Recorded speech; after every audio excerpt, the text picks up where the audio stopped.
Life after prison.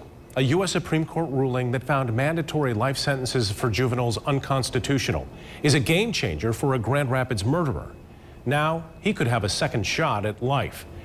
24-Hour News 8's Barton Dieters was in court today and has our story new tonight. He's taken advantage of schooling and everything in the prison system. Tammy Baker is the sister of Robert Sellen, who was killed at the age of 19 in October of 1981 by David and Michael Sammel in the basement of the South Division pool hall. For the last 15 years, Baker forgave the brothers and became their most ardent advocates. Even though that this was a horrific crime against her family, which is still painful, I would like to see them get out. I feel that I am worth a second chance. He's got a job and a place to live when he gets out, and there's a support system there. I'd like the court to know that I'm not that broken teenager anymore. I've made phenomenal strides towards my reform.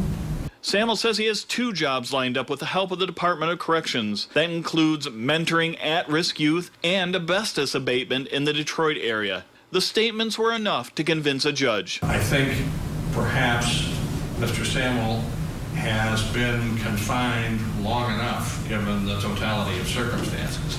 The judge sentenced Sammel to 34.5 years, making him immediately eligible for parole. Those familiar with the case say there is no reason that he should not see release as soon as the board meets again.